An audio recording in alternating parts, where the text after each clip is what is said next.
Hello friends, हमारे YouTube channel Shekhawati lecture में आपका स्वागत है। मैं डॉक्टर रघुवीर सिंह मौर्य।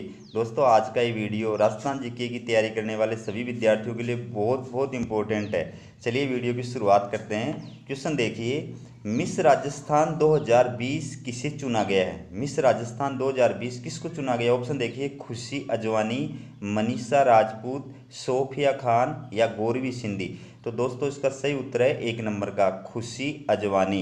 इनको मिस राजस्थान 2020 चुना गया है। अगला क्वेश्चन देखिए दोस्तों, कोरोना काल में कक्षा 6 से 12 के विद्यार्थियों को निःशुल्क डिजिटल शिक्षा देने के लिए किस प्रोजेक्ट को लॉन्च किया गया? बहुत इंपॉर्टेंट क्वेश्चन है। ऑप्शन देखिए, दीक्षा पोर्टल, प्रोजेक्ट ई कक्षा या शाला संवाद या देववाणी ऐप। तो दोस्तों, इसका सही उत्तर होगा सेकंड नंबर का प्रोजेक्ट ई कक्षा। ठीक है दोस्तों, प्रोजेक्ट ई कक्षा के तहत दो प्रोजेक्ट लॉन्च किए गए थे। एक का नाम है इस्माइल।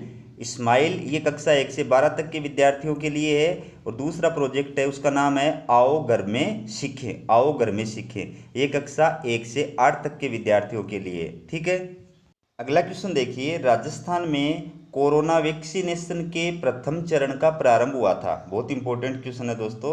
राजस्थान में कोरोना वैक्सीनेशन के प्रथम चरण का प्रारंभ हुआ था। ऑप्शन है 16 जनवरी 2021 से, 16 दिसंबर 2021 से, 16 फरवरी 2021 से या 16 मार्च 2021 से। तो इसका सही उत्तर होगा एक नंबर का 16 जनवरी 2021 से।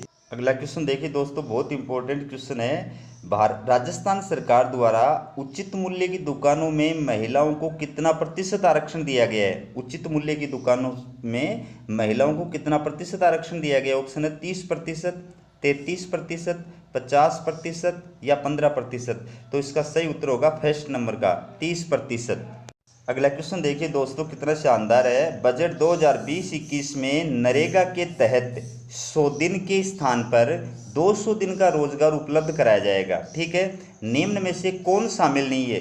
ठीक है, इस योजना में किसको शामिल नहीं किया गया? ऑप्शन है शहरिया जनजाति, कथोड़ी जनजाति, राज्य की विशेष योग्य जन श्रमिक या SC/ST के महिला श्रमिक। तो दोस्तों, इसका सही उत्तर होगा 4 नंबर का SC/ST के महिला श्रमिक। दोस्तों, ये जो 3 कैटेगरी है, शहरिया जनजाति, कथोड़ी जनजाति और राज्य के विशेष योग्य जन श्रमिक, इनको क्या किया गया है? बजट 2020-21 के अंदर 100 दिन के स्थान पर 200 दिन का नरेगा में रोजगार उपलब्ध कराए जाने की घोषणा की गई है।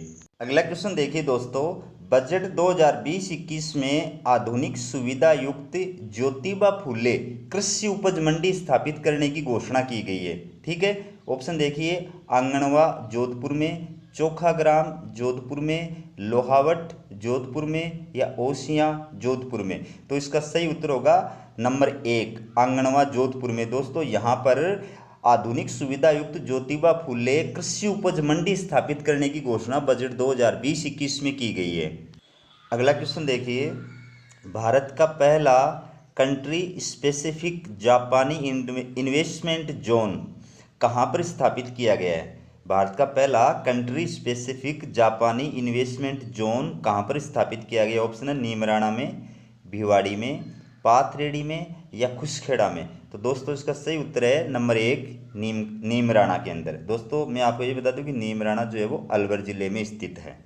अगला क्वेश्चन देखिए दोस्तों, बहुत इंपॉर्टेंट क्वेश्चन है। राजस्थान सरकार द्वारा सरकारी नौकरियों में खिलाड़ियों को कितना प्रतिशत आरक्षण दिया गया है? सरकारी नौकरियों में खिलाड़ियों को कितना प्रतिशत आरक्षण दिया गया है? ऑप्शन है 2%, 3%, 4% या 5%। तो दोस्तों, इसका सही उत्तर होगा एक नंबर का 2%। अगला क्वेश्चन देखिए, राजस्थान सरकार द्वारा सरकारी नौकरियों में दिव्यांगों को कितना प्रतिशत आरक्षण दिया गया है? दिव्यांगों को कितना प्रतिशत आरक्षण दिया गया? ऑप्शन है 2%, 3%, 4% या 5%। दोस्तों, इसका सही उत्तर है 3 नंबर का यानी 4%। अगला क्वेश्चन देखिए, राजस्थान के किस मूर्तिकार को कलोनिंग का महारथी कहा जाता है? कलोनिंग का महारथी किस मूर्तिकार को कहा जाता है? ऑप्शन है प्रेम सिंह को, कृपाल सिंह शेखावत को, नाथीबाई को या अर्जुन प्रजापति को। दोस्तों, इसका सही उत्तर होगा 4 नंबर का अर्जुन प्रजापति। दोस्तों अर्जुन प्रजापति के बारे में थोड़ा डिटेल में आपको बता देता हूँ। ये जयपुर के प्रसिद्ध मूर्तिकार हैं जिनको पद्मश्री अवार्ड भी मिला हुआ है, और अभी हाल ही में कोरोना संक्रमण की वजह से इनका निधन हो गया था। दोस्तों इनके द्वारा बनाया गया माटी मानस राजस्थान का पहला मूर्ति शिल्प संग्रहालय, राजस्थान का पहला मूर्ति शिल्प संग्रहालय है, उसका नाम माटी मानस। और ये किसके द्वारा बनाया गया है? अर्जुन प्रजापति के द्वारा। और इसकी नींव रखी थी 2008 में भैरों सिंह शेखावत के द्वारा। ठीक है दोस्तों, मैं आपको ये बता दूं कि यह देश के पहले ऐसे मूर्तिकार थे जो मात्र 20 मिनट में किसी को भी सामने बैठा करके उसका क्लोन तैयार कर देते थे, इसलिए इनको क्लोनिंग का महारथी कहा जाता है। इन्होंने अमेरिकी राष्ट्रपति बिल क्लिंटन का 20 मिनट में क्लोन तैयार कर दिया था। तो क्लिंटन ने इन्हें मूर्तिकला का जादूगर कहा था। अमेरिकी राष्ट्रपति बिल क्लिंटन ने इनको क्या संज्ञा दी थी? मूर्तिकला का जादूगर। दोस्तों मैं आपको ये भी बता दूं कि अर्जुन प्रजापति ने जो राजस्थान की परंपरागत कला है बनी ठनी, उसको नया रूप प्रदान किया। तो उसके बाद से ये कला अर्जुन की बनी ठनी के नाम से जानी जाती है। अगला क्वेश्चन देखिए दोस्तों, बहुत इंपॉर्टेंट क्वेश्चन है। राजस्थान की अल्ट्रा रनर के नाम से प्रसिद्ध सूफिया खान किस जिले की निवासी है? ऑप्शन देखिए अजमेर, जोधपुर, झुंझुनू या सीकर। तो दोस्तों इसका सही उत्तर होगा 1 नंबर का अजमेर। दोस्तों सूफिया खान को राजस्थान की अल्ट्रा रनर के नाम से जाना जाता है और ये राजस्थान के अजमेर जिले की रहने वाली है। इन्होंने इंडियन गोल्डन ट्रायंगल यानी जो स्वर्णिम त्रिकोण है, स्वर्णिम त्रिकोण दिल्ली, जयपुर, आगरा की जो 720 किलोमीटर की दूरी है वो 16 दिन में दौड़ करके पूरी की और 2018 में अपना नाम इंडिया बुक ऑफ रिकॉर्ड में दर्ज कराया था। ठीक है ना। इससे पहले दोस्तों, इससे पहले कश्मीर से कन्याकुमारी तक की 4035 किलोमीटर की दूरी को मात्र 87 दिनों में दौड़ करके पूरा इन्होंने किया था, जिसकी वजह से इनका नाम Guinness book of world record में दर्ज हुआ था। अगला क्वेश्चन देखिए दोस्तों, बहुत शानदार क्वेश्चन है।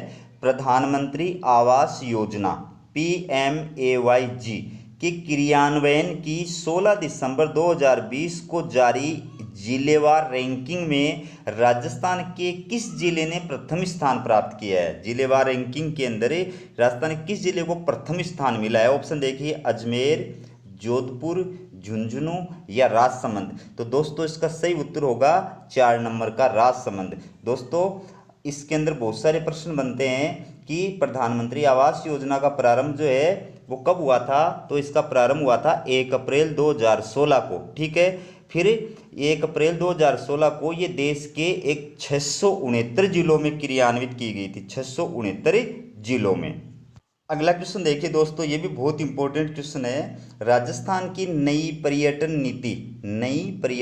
नीति किस दिन घोषित की गई थी? ऑप्शन है 2 सितंबर 2020 को, 15 सितंबर 2019 को, 15 जुलाई 2020 को या 2 जुलाई 2019 को। दोस्तों इसका सही उत्तर होगा 1 नंबर का 2 सितंबर 2020 को। दोस्तों मैं आपको ये भी बता दूं कि जो नई पर्यटन नीति घोषित की गई है, इस नीति के तहत मुख्यमंत्री की अध्यक्षता में राज्य पर्यटन सलाहकार समिति का गठन किया गया है। राज्य पर्यटन सलाहकार समिति का गठन किसके अध्यक्षता में किया गया है या उसके अध्यक्ष कौन है? मुख्यमंत्री होते हैं। ठीक है। अगला क्वेश्चन देखिए दोस्तों, बहुत इंपॉर्टेंट क्वेश्चन है ये भी। राजस्थान बजट 2020-21 में सर्वाधिक व्यय किस मद या क्षेत्र में करने का लक्ष्य रखा गया है? ठीक है। ऑप्शन है कृषि एवं संबद्ध सेवा, दूसरा है सामाजिक एवं सामुदायिक सेवाएं, फिर है विद्युत और लास्ट है ग्रामीण विकास। तो दोस्तों इसका सही उत्तर होगा सामाजिक एवं सामुदायिक सेवाएं। दोस्तों मैं आपको ये भी बता दूं कि सबसे ज़्यादा व्यय इसी मद में करने का लक्ष्य रखा गया है। कितना प्रतिशत व्यय करने का लक्ष्य रखा गया है? 52.19%। ठीक है, 52.19%। जबकि सबसे कम व्यय जो है वो कृषि और संबद्ध सेवा क्षेत्र के अंदर रखा गया है, 7.42%। अगला क्वेश्चन देखिए, बजट 2020-21 में पर्याप्त ऊर्जा उपलब्धता के उद्देश्य से ऊर्जा नीति जारी करने की घोषणा की गई है। किस अवधि के लिए? ऑप्शन देखिए 2021 से 2025 तक के लिए, या 2021 से 2050 तक के लिए, या 2021 से 2030 तक के लिए, और या 2021 से 2035 तक के लिए। तो दोस्तों इसका सही उत्तर होगा सेकंड नंबर का 2021 से 2050 तक के लिए। जो नई ऊर्जा नीति जारी करने की घोषणा की गई है उसकी अवधि कितनी होगी, 2021 से 2050 तक के लिए। अगला क्वेश्चन देखिए दोस्तों, बहुत इंपॉर्टेंट क्वेश्चन है। दुनिया की पहली डबल स्टेक कंटेनर रेलगाड़ी चलाई गई है। दुनिया की पहली डबल स्टेक कंटेनर रेलगाड़ी चलाई गई है। दोस्तों मैं पूरी ऑप्शन नहीं बोल करके सही ऑप्शन बोल देता हूँ इसमें। तो इसका जो सही उत्तर है वो है एक नंबर का, न्यू अटेली हरियाणा और न्यू किशनगढ़ अजमेर के मध्य। याद रखना, पहली डबल स्टेक कंटेनर रेलगाड़ी जो है वो न्यू अटेली हरियाणा से न्यू किशनगढ़ अजमेर के बीच में चलाई गई है। मैं आपको ये भी बता दूं कि इस रेलगाड़ी का शुभारंभ 7 जनवरी 2021 को किया गया था, 7 जनवरी 2021 को। और इस रेलगाड़ी की जो लंबाई है वो है 1.5 किलोमीटर, 1.5 किलोमीटर। ठीक है, अगला क्वेश्चन देखिए दोस्तों, बहुत शानदार क्वेश्चन है। शाइनिंग वर्ल्ड कंपेशन अंतर्राष्ट्रीय पुरस्कार 2020 से सम्मानित पीरामल बिश्नोई का संबंध किस जिले से है? ठीक है, ऑप्शन है बाड़मेर से, जालोर से, जोधपुर से, या सिरोही से।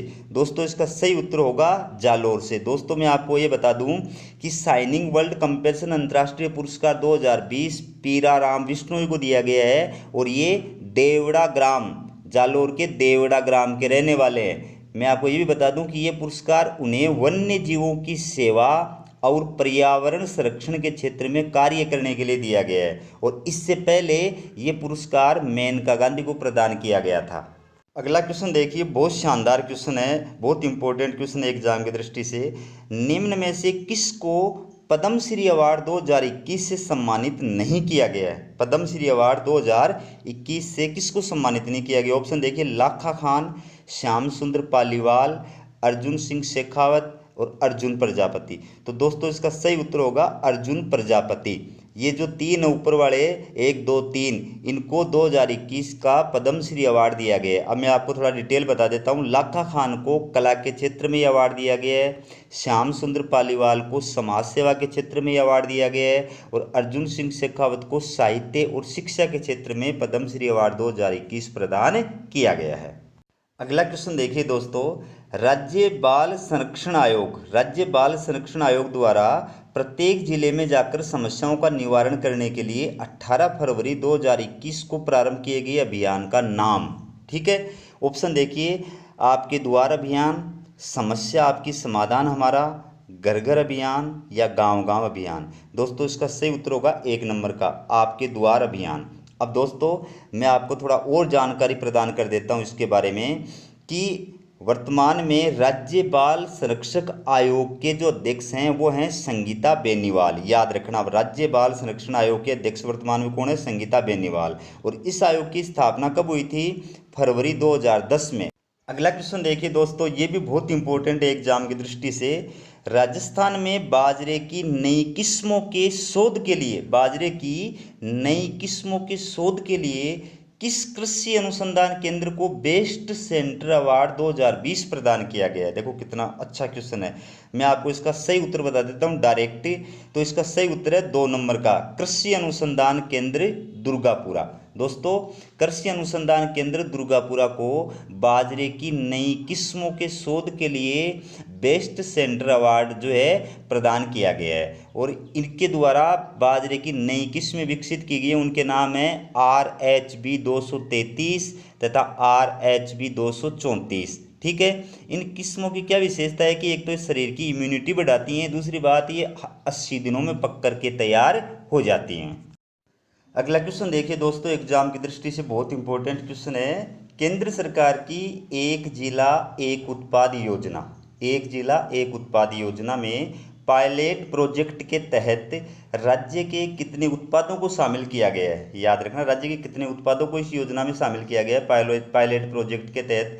तो ऑप्शन है 2 उत्पादों को, 3 उत्पादों को, 4 उत्पादों को, या 5 उत्पादों को। दोस्तों इसका सही उत्तर होगा पहले नंबर का 2 उत्पादों को। दोस्तों मैं आपको ये भी बता दूं कि कौन कौन से 2 प्रोडक्ट इसमें शामिल किए गए हैं। एक तो है ब्लू पाटरी और दूसरी है मकराना का मार्बल। ठीक है, अगला क्वेश्चन देखिए दोस्तों, देश की प्रथम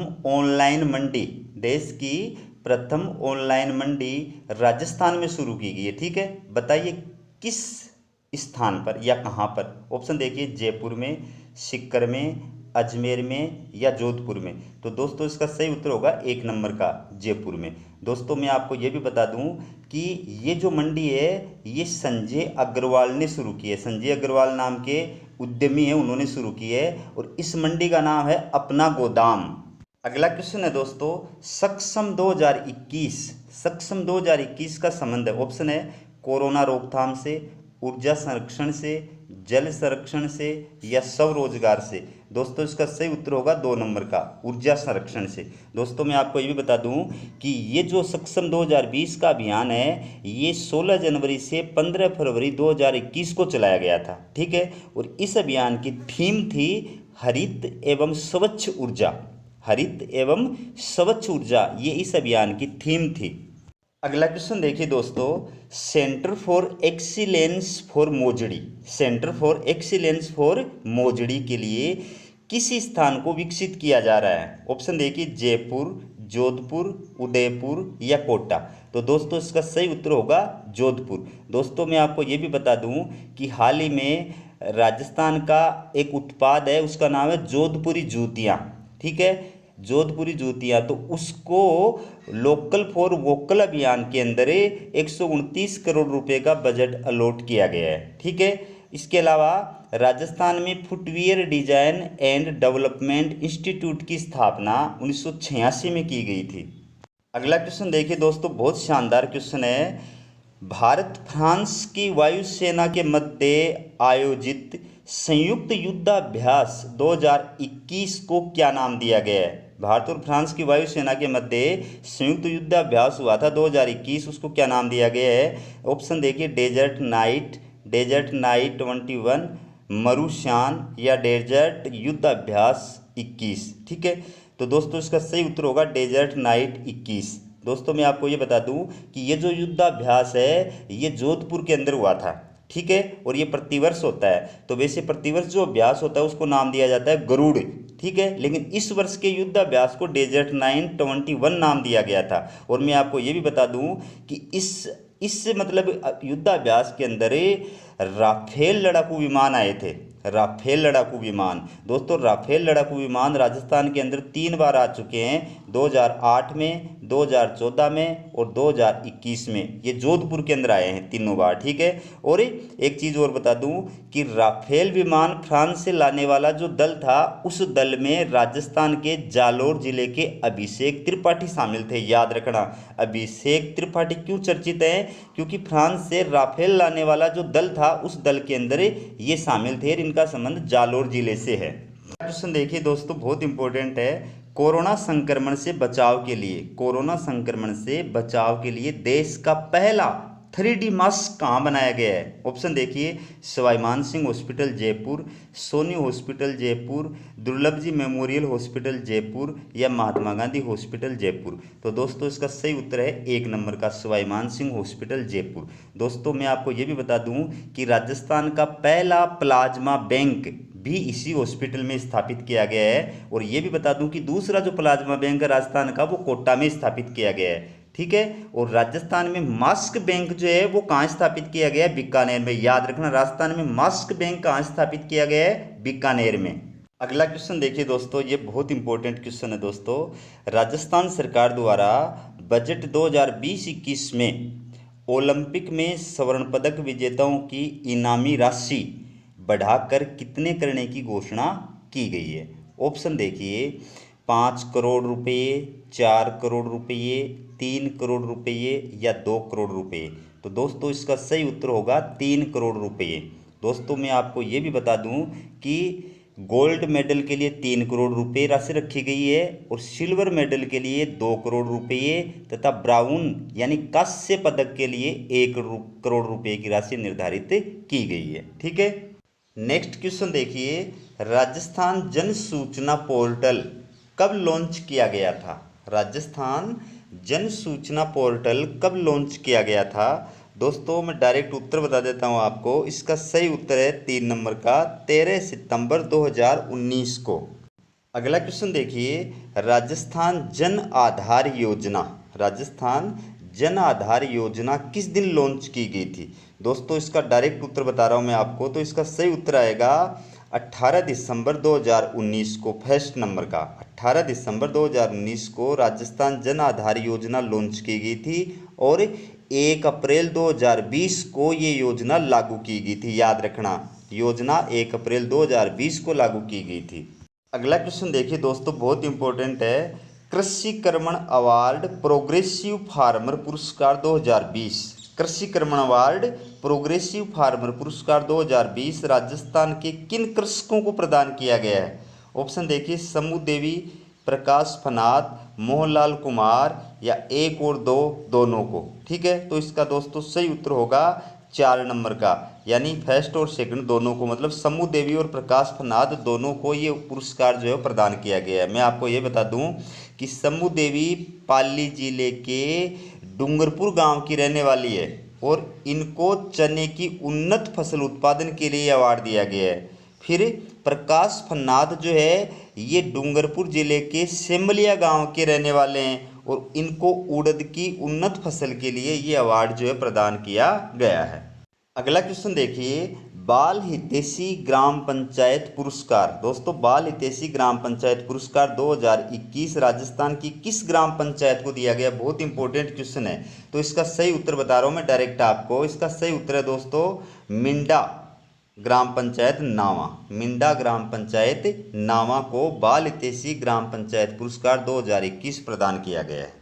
अगला क्वेश्चन देखिए, राजस्थान के किस जिले में अंतर्राष्ट्रीय स्तर के स्टेडियम का निर्माण किया जा रहा है? राजस्थान के किस जिले में अंतर्राष्ट्रीय स्तर के स्टेडियम का निर्माण किया जा रहा है? उत्तर देखिए, सीकर, चूरू, झुंझुनू या कोटा। तो दोस्तों इसका सही उत्तर होगा 3 नंबर का, झुंझुनू में। दोस्तों मैं आपको ये भी बता दूं कि राजस्थान का दूसरा सैनिक स्कूल भी झुंझुनू में ही बनाया गया है। इसके अलावा राजस्थान की पहली खेल यूनिवर्सिटी भी झुंझुनू में ही स्थापित की गई है।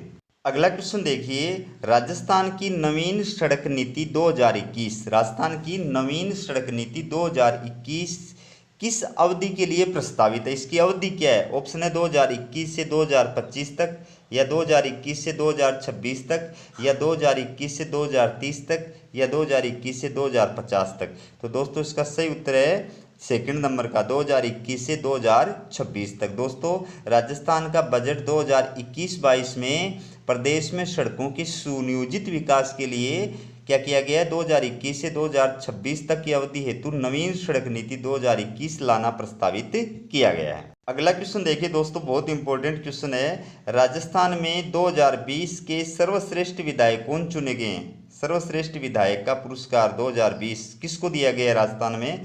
पहला है संयम लोढ़ा, दूसरा है शांति धारीवाल, तीसरा है ज्ञानचंद पारख और चौथा है राजेंद्र राठौड़। तो इसका सही उत्तर होगा फर्स्ट नंबर का, संयम लोढ़ा।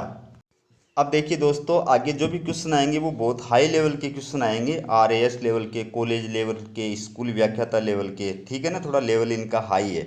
तो देखिए आप पहला क्वेश्चन देखिए, स्वच्छ भारत मिशन ग्रामीण चरण सेकंड के अंतर्गत ODF प्लस गांव के रूप में परिभाषित किया गया है। ठीक है, जिस गांव में विद्यमान हो, मतलब स्वच्छ भारत मिशन ग्रामीण चरण सेकंड में ODF प्लस गांव के रूप में किस गांव को परिभाषित किया गया कि उसमें क्या फैसिलिटीज होनी चाहिए जिसको ODF प्लस गांव कहा जाएगा। ठीक है, तो पहला देखिए, खुले में शौच मुक्त स्थायित्व, दूसरा है ठोस कचरा प्रबंधन, तीसरा है तरल कचरा प्रबंधन, चौथा है प्रत्यक्ष स्वच्छता।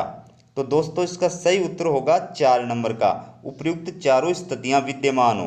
दोस्तों स्वच्छ भारत मिशन क्या है इसकी जानकारी तो आगे के प्रश्नों में दी गई। यहाँ मैं आपको ये बता रहा हूँ कि स्वच्छ भारत मिशन ग्रामीण चरण सेकंड जो है इसका मेन टारगेट है ODF प्लस गांव के रूप में गाँव को विकसित करना। अब ODF प्लस गाँव किसको कहा जाएगा?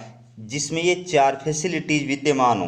पहली कि खुले में शौच मुक्त स्थायित्व की स्थिति होनी चाहिए, कि पर खुले में शौच मुक्त स्थिति वो परमानेंट विद्यमान रहनी चाहिए वहाँ पर। ठीक है, दूसरी बात है ठोस कचरा प्रबंधन की उस गांव में व्यवस्था होनी चाहिए। फिर तरल कचरा प्रबंधन की उस गांव में पूरी तरह से व्यवस्था होनी चाहिए। और चौथी बात है प्रत्यक्ष स्वच्छता, यानी साफ सफाई जो है, गांव की साफ सफाई है वो सामने प्रत्यक्ष रूप से दिखाई देनी चाहिए कि वास्तव में गांव बिल्कुल साफ सुथरा है। ठीक है, तो ये चारों जो परिस्थितियां हैं वो जिस गांव के अंदर विद्यमान होती है उस गांव को ODF प्लस गांव के नाम से जाना जाता है। अगला क्वेश्चन देखिए दोस्तों, बहुत एग्जाम की दृष्टि से इंपॉर्टेंट क्वेश्चन है। ये क्वेश्चन परीक्षा में चाहे किसी भी रूप में आ सकता है, लेकिन इस मतलब मिशन में से एक क्वेश्चन निश्चित रूप से एग्जाम के अंदर आएगा। ठीक है ना, तो मैं ये क्वेश्चन जो है केवल आपको पूरी जानकारी मिल जाए इसलिए बनाता हूँ। ठीक है, बाकी कोई ज़रूरी नहीं एग्जाम में इस प्रकार का क्वेश्चन ही आए। ठीक है, तो देखिए स्वच्छ भारत मिशन ग्रामीण चरण सेकंड से संबंधित निम्न कथनों पर विचार कीजिए और सही उत्तर का चयन कीजिए। ठीक है, देखिए पहला, इस मिशन के लिए 1,40,881 करोड़ रुपए कुल अनुमानित व्यय किए जाएंगे। बिल्कुल सही है। दूसरा है, इस मिशन को 2020-21 से 2024-25 के दौरान मिशन मोड में क्रियान्वित किया जाएगा। ये भी बिल्कुल सही है। तीसरा है, इस मिशन का उद्देश्य गांव को ODF प्लस गांव बनाना है। ये भी सही है। और चौथा है, इस मिशन का अनुमोदन फरवरी 2020 को किया गया था। दोस्तों ये भी सही है। तो इस प्रश्न के चारों ऑप्शन सही हैं, इसलिए इसका सही जो उत्तर होगा वो होगा D, सभी कथन सत्य हैं। अब दोस्तों मेरा ये उद्देश्य है कि भाई आप इस प्रश्न के बारे में पूरी जानकारी आपको मिल जाए। ठीक है ना, तो अब आप इन पॉइंटों को याद करके और इस मिशन को जो है अच्छी तरह से तैयार कर सकते हैं। अगला क्वेश्चन बहुत इंपॉर्टेंट है दोस्तों, स्वच्छ भारत मिशन ग्रामीण चरण फर्स्ट से संबंधित निम्नलिखित कथनों पर विचार कीजिए और सही उत्तर का चयन कीजिए। ठीक है, पहला देखिए, इसका प्रारंभ 2 अक्टूबर 2014 को गांधी जी की 150वीं जयंती के उपलक्ष्य में किया गया था। बिल्कुल सही है। दूसरा है, इस अभियान का उद्देश्य था खुले में शौच मुक्त भारत का निर्माण करना। ठीक है, ये सही है। इस योजना की अवधि 2014 से 2019 के लिए यानी 5 वर्ष थी। दोस्तों ये भी सही है। और ये भारत सरकार द्वारा प्रारंभ किया गया राष्ट्रीय स्तर का अभियान था। दोस्तों ये भी बिल्कुल सही है। तो इसके चारों ऑप्शन सही है, इसलिए इसका सही उत्तर होगा D, सभी कथन सत्य हैं। दोस्तों हर प्रश्न में D ऑप्शन आ रहा है तो आप सोच रहे हो कि भाई हर प्रश्न में D ऑप्शन कैसे आ रहा है। ये केवल मैं आपको समझाने के लिए लिख रहा हूँ दोस्तों। तो चारों ऑप्शन सही मैं इसलिए लिखता हूँ ताकि उस योजना या कार्यक्रम की पूरी डिटेल जो है वो आपके सामने हो। अब ये चारों पॉइंट पढ़ करके आप इस योजना के बारे में पूरी जानकारी जो है वो प्राप्त कर सकते हैं और एग्जाम में इससे रिलेटेड कुछ भी क्वेश्चन आ जाए आप उसको आराम से कर सकते हैं।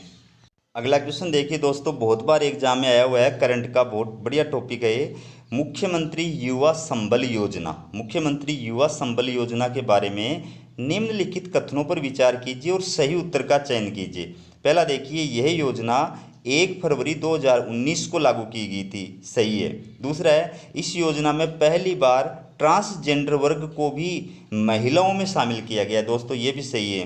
तीसरी बात, योजना के तहत पुरुष बेरोजगारों को प्रतिमाह ₹3,000 तथा महिला बेरोजगारों को प्रतिमाह ₹3,500 बेरोजगारी भत्ते के रूप में दिए जाने का प्रावधान किया गया है। ठीक है, ये भी सही है। और योजना में अधिकतम 2 वर्ष तक बेरोजगारी भत्ता दिए जाने का प्रावधान किया गया है। तो दोस्तों अब इसके चारों ऑप्शन सही हैं। अब एग्जाम में इसमें से कहीं से भी कुछ भी क्वेश्चन आ सकता है, जैसे मुख्यमंत्री युवा संबल योजना किस दिन प्रारंभ की गई थी? 1 फरवरी 2019 को। फिर ट्रांसजेंडर वर्ग को मुख्यमंत्री युवा संबल योजना में किसके अंदर शामिल किया गया? तो महिलाओं के वर्ग में इसको शामिल किया गया है। फिर मुख्यमंत्री युवा संबल योजना में ट्रांसजेंडरों को प्रतिमाह कितना बेरोजगारी भत्ता दिए जाने का प्रावधान किया गया है? तो 3500 रुपये। ट्रांसजेंडर के अलावा अगर महिला बेरोजगारों का प्रश्न भी आ सकता है, पुरुष बेरोजगारों का प्रश्न भी आ सकता है कि उनको प्रतिमाह कितना बेरोजगारी भत्ता दिए जाने का प्रावधान किया गया। तो अलग अलग प्रश्न भी आ सकते हैं कि इस योजना में अधिकतम कितनी अवधि के लिए बेरोजगारी भत्ता दिए जाने का प्रावधान किया गया है। तो ऐसे भी प्रश्न आ सकता है। तो आप ये चारों पॉइंट याद कर लेंगे तो आपका ये प्रश्न बिल्कुल तैयार हो जाएगा। तो इसका सही उत्तर होगा D। अगला क्वेश्चन देखिए दोस्तों, ये क्वेश्चन सभी शानदार बनाए मैंने आपके लिए। देखिए एग्जाम की दृष्टि से सभी इंपॉर्टेंट क्वेश्चन है दोस्तों। आयुष्मान भारत महात्मा गांधी राजस्थान स्वास्थ्य बीमा योजना चरण सेकंड से संबंधित निम्नलिखित कथनों में गलत कथन छांटिए। पहला देखिए, महात्मा गांधी की पुण्यतिथि 30 जनवरी 2021 से इस योजना को शुरू किया गया था, इसका शुभारंभ किया गया था, बिल्कुल सही है। दूसरा है योजना में बीमारियों का पैकेज 1401 से बढ़ा करके 1576 कर दिया गया है दोस्तों, ये भी बिल्कुल सही है। योजना अंतर्गत प्रीमियम राशि 1662 रुपये प्रति परिवार प्रति वर्ष निर्धारित की गई है दोस्तों, ये भी सही है। और इसमें केंद्र राज्य का वित्त भार 60:40 निर्धारित किया गया है दोस्तों, ये भी सही है। तो इसके चारों ऑप्शन सही है, तो सही उत्तर होगा इसका डी। अब दोस्तों ये जो योजना आयुष्मान भारत महात्मा गांधी राष्ट्रीय स्वास्थ्य बीमा योजना, ये बहुत इंपॉर्टेंट टॉपिक है। आप ये चारों पॉइंट अच्छी तरह याद कर लोगे तो आपका ये टॉपिक पूरी तरह से तैयार हो जाएगा और एग्जाम में इसमें कहीं से भी कोई भी क्वेश्चन आए आप इसको आराम से कर सकते हैं। कि जैसे आयुष्मान भारत महात्मा गांधी राष्ट्रीय स्वास्थ्य बीमा योजना चरण सेकंड में केंद्र और राज्य के मध्य वित्त का विभाजन किस प्रकार किया गया है, तो 60:40। फिर है इस योजना के अंतर्गत प्रीमियम की जो राशि है वो प्रति परिवार प्रति वर्ष कितनी निर्धारित की गई है, यानी एक परिवार के लिए एक वर्ष के लिए 1662 रुपये निर्धारित की गई है। अब परिवार के अंदर सब आ गए दोस्तों, एक व्यक्ति के लिए नहीं, एक परिवार के लिए निर्धारित की गई है, एक साल के लिए, ठीक है ना। और योजना के अंदर बीमारियों का जो पैकेज है वो कितनी बीमारियों का रखा गया है, 1576 का रखा गया है। और योजना किस दिन प्रारंभ की गई थी, 30 जनवरी 2021 को प्रारंभ की गई थी। तो एग्जाम में कहीं से भी क्वेश्चन आए आप इसको आराम से कर सकते हैं। अगला क्वेश्चन देखिए, राजस्थान सूक्ष्म लघु एवं मध्यम उद्योग MSME एक्ट 2019 से संबंधित निम्न कथनों पर विचार कीजिए और सही उत्तर का चयन कीजिए। पहला ऑप्शन देखिए, 3 साल तक राज्य के विभिन्न विभागों की स्वीकृतियों एवं निरीक्षण से उद्योगों को मुक्त रखा गया है, बिल्कुल सही है। दूसरा देखिए, दिसंबर 2020 को 14 विभागों की 100 सेवाओं के लिए वन स्टॉप शॉप प्रणाली की स्थापना की गई है दोस्तों, बिल्कुल सही है। एक्ट के तहत 12 जून 2019 को राजस्थान निवेश पोर्टल शुरू किया गया है दोस्तों, ये भी सही है। और ऐसा एक्ट लाने वाला राजस्थान देश का पहला राज्य है दोस्तों, ये भी बिल्कुल सही है। तो इसका सही उत्तर होगा डी, सभी कथन सत्य हैं। अगला क्वेश्चन देखिए दोस्तों, बहुत इंपॉर्टेंट है। नंदगढ़ योजना के बारे में निम्न कथनों पर विचार कीजिए और सही उत्तर का चयन कीजिए। देखिए, राजस्थान में ये योजना 11 मई 2015 को पाली में लॉन्च की गई थी दोस्तों, बिल्कुल सही है। यह योजना आंगनबाड़ी केंद्रों की दशा सुधारने तथा प्री स्कूल गतिविधियों की व्यवस्था करने के लिए प्रारंभ की गई थी दोस्तों, बिल्कुल सही है। इस योजना के तहत 5 वर्ष के लिए आंगनबाड़ी केंद्रों को भामाशाहों को गोद दिया जाता है दोस्तों, ये भी सही है। और बजट 2021-22 में 25,000 आंगनबाड़ी केंद्रों में नंदगढ़ योजना संचालित करने की घोषणा की गई है दोस्तों, ये भी बिल्कुल सही है। तो इसका सही उत्तर है डी, ठीक है। अब दोस्तों हर प्रश्न का उत्तर डी इसलिए मैं दे रहा हूँ क्योंकि आपका उद्देश्य ये टॉपिक तैयार करना है, ठीक है ना। तो आप ये चारों पॉइंट अगर अच्छी तरह तैयार कर लेंगे तो नंदगढ़ योजना के बारे में एग्जाम में कहीं से कोई भी क्वेश्चन आए आप उसको आराम से कर सकते हैं। तो मेरा उद्देश्य आपको सिर्फ ये योजना जो है वो समझाने हैं, ये कार्यक्रम समझाने, इसलिए मैं हर का उत्तर जो है वो डी देता हूँ। अगला क्वेश्चन देखिए दोस्तों, बजट 2021-22 के अंतर्गत कोरोना से प्रभावित शिक्षा के लिए बैक टू स्कूल कार्यक्रम प्रारंभ किए जाने की घोषणा की गई है। निम्नलिखित में से कौन सा इसमें शामिल नहीं है, ठीक है। पहला है लर्निंग अंतराल को पूरा करना, दूसरा लर्निंग स्टैंडर्ड के अनुरूप शिक्षण सामग्री उपलब्ध कराना, तीसरा है क्लासरूम के प्रति सहज अनुभव कराना, और चौथा है अधिगम क्षमता का विकास करना। तो दोस्तों इसमें पहला भी शामिल है कि बैक टू स्कूल कार्यक्रम जो चलाया गया है बजट में जिसकी घोषणा की गई है उसका उद्देश्य क्या है, लर्निंग अंतराल को पूरा करना, ये भी सही है। लर्निंग स्टैंडर्ड के अनुरूप शिक्षण सामग्री उपलब्ध कराना, ये भी सही है। और क्लासरूम के प्रति सहज अनुभव कराना, ये भी सही है। तो इसका सही जो नहीं है, मतलब गलत उत्तर जो है वो है अधिगम क्षमता का विकास करना। तो दोस्तों मैं इस चीज़ की गारंटी दे रहा हूँ आपको, मेरे एक्सपीरियंस के आधार पे मैं आपको बिल्कुल विश्वासपूर्वक ये बात कह सकता हूँ कि चाहे पटवारी की एग्ज़ाम हो, चाहे BSTC की हो, चाहे राजस्थान पुलिस की हो, SI की हो, कोई भी एग्ज़ाम हो, इस वीडियो में से 5 प्रश्न कम से कम निश्चित रूप से आएंगे। आप ये बात मान के चलिए, चाहे किसी भी प्रकार से आ जाए लेकिन आएंगे निश्चित रूप से। तो मेरा ये वीडियो आपको कैसा लगा कमेंट करके ज़रूर बताएं, और वीडियो अगर पसंद आया हो आपको तो ज़्यादा से ज़्यादा इसको शेयर करें, और चैनल को सब्सक्राइब नहीं किया तो दोस्तों चैनल को सब्सक्राइब तो ज़रूर करें, ठीक है। वीडियो देखने के लिए आपका बहुत बहुत धन्यवाद।